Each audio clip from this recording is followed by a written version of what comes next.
শঙ্কর নদীর উপরে ফচ্ছ সেতু আছে। ফচ্ছ সেতুর মধ্যে হর সেতু টোল নাই, এই সেতুগুলোর মধ্যে টোল আছে। একটার নদীর ফচ্ছ সেতু সর্গ সেতুর টোল নাই, উগ্র সেতুর টোল আছে। এই টোলে প্রবার গড়তে একটা বৈষম্য। দীর্ঘদিন ধরে তৈলাদ্বীপ সেতুর অনার্য টোল বাঁশখালীবাসীর উপর চাপিয়ে দেওয়া হয়েছে। সাঙ্গু নদীর উপর বিভিন্ন এলাকায় আরও 5টি সেতু থাকলেও শুধু তৈলাদ্বীপ সেতু থেকেই টোল আদায় করা হচ্ছে, যা বাঁশখালীর মানুষের সাথে চরম বৈষম্যমূলক আচরণ। বাঁশখালীর মানুষ দীর্ঘদিনের এই অন্যায়ের বিরুদ্ধে সোচ্চার হয়ে উঠেছে। গত 5 আগস্ট স্বৈরাচারী হাসিনা পালিয়ে যাওয়ার পর স্থানীয় জনসাধারণ টোল অফিসটি জ্বালিয়ে দেয় এবং বেসরকারিভাবে টোল আদায় বন্ধ হয়। জানা যায়, সাঙ্গু নদীর উপর সম্পূর্ণ দেশীয় অর্থায়নে নির্মিত হয়েছে তৈলাদ্বীপ সেতু। 2001 সালের 17 জানুয়ারি সেতুটি উদ্বোধন হয়। 2007 সাল থেকে দীর্ঘ 17 বছর ধরে টোল আদায় করা হচ্ছে।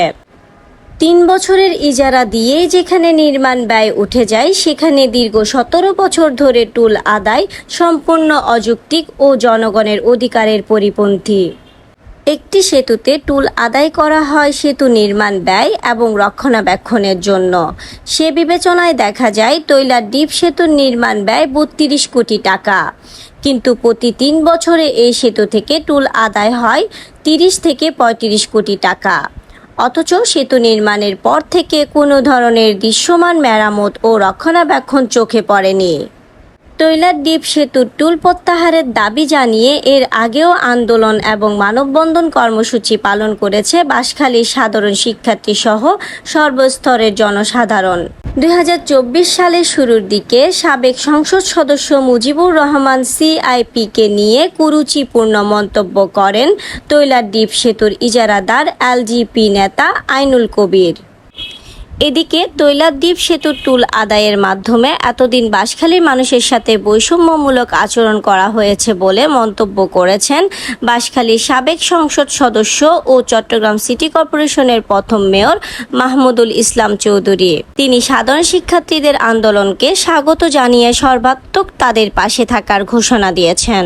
তৈলাদ্বীপ সেতুর উপরে টোল নেওয়াটা আমি মনে করি একটা অমানবিক ঘটনা, এবং এটা এই যে বৈষম্যহীন আন্দোলন, এটা আমাদের উপর একটা বৈষম্য হচ্ছে। কেমন বৈষম্য হচ্ছে? শঙ্কর নদীর উপরে অনেকগুলো সেতু আছে, দোয়াজারি সেতু, খোদারহাট সেতু, বান্দরবান উপরে শুক্র সেতু, এরকম ফচ্ছ সেতু আছে। ফচ্ছ সেতুর মধ্যে হর সেতু টোল নাই, এই সেতুগুলোর মধ্যে টোল আছে। তো এখন এই যে একটা নদীর ফচ্ছ সেতু সর্গ সেতুর টোল নাই, উগ্র সেতুর টোল আছে। এই টোলে প্রবার গড়তে একটা বৈষম্য। সো এই বৈষম্য অপসারণ করি বেলা বলিয়ে যারা এই ব্রিজের রিলেটেড রাজনৈতিক নেতা, সামাজিক নেতা, ইতারা নৈতিক দায়িত্ব দি এই টোলের বিরুদ্ধে আন্দোলন করন, এই টোলের শেষ করে অপসার করে দেন। টোল অন্য ভাড়ে যেহেতু ইভেন মধ্যে কোনো বিদেশি অনুদান নাই, এটা হলো রকমের গভর্নমেন্টও লোলটিয়া নেই। এটা গভর্নমেন্টে যেটা টোল লয় বা ট্যাক্স লয়, ই বলদি গভর্নমেন্টে যাতে বাজেট পেশ করে পার্লামেন্টত, এই বাজেটের ভিতরে আর তোর ট্যাক্সো ব্যাক্সো যা আছে আর ফেলার, যার কারণে এই যে মনে করো চট্টগ্রাম বন্দরের মাধ্যমে মাল ইম্পোর্টর এটা ডিউটির মধ্যে বিভিন্ন হাত আছে, শিক্ষা হাত, স্বাস্থ্য হাত, যোগাযোগ হাত।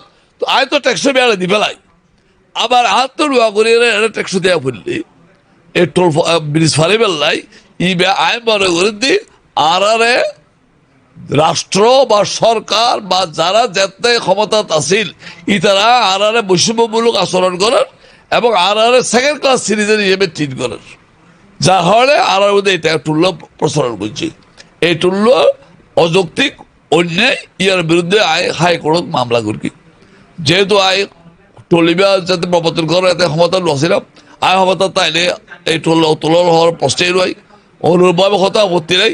এবার কর্ণফুলী ব্রিজ, শাহবারত ব্রিজ, এবার তো টুল্ল দিয়ে বেড়ি, কারণ এবার টিয়া জিবে এবার অনুদানের টিয়া, এবার কুয়েত গভর্নমেন্ট অনুদানের টিয়া, এবার হলো লোনের টিয়া। তো এই যে বৈষম্যমূলক আচরণ ইয়ার তুলিবে দিবেন না বলিয়ে তৈলদ্বীপ সেতুর যে রায় মামলা পেন্ডিং আছে হাইকোর্টত আই আল্লাহ রকম বলি কোর্ট বন্ধ হয়ে যাবে অধিবেশন লাই এই কোর্ট যাতে খুলিব নভেম্বরকে আই চিন্তা করি কম দে যে এই কেসের আবার চালু করার দেখে অথবা এর ভিতরে আই হয়তো উপদেষ্টা পরিষদের মানুষের দেখা শিক্ষা করিয়ে চেষ্টা করি চাই মানুষের উপহার লাই এই ফুল বন্ধ করা যায় কিনা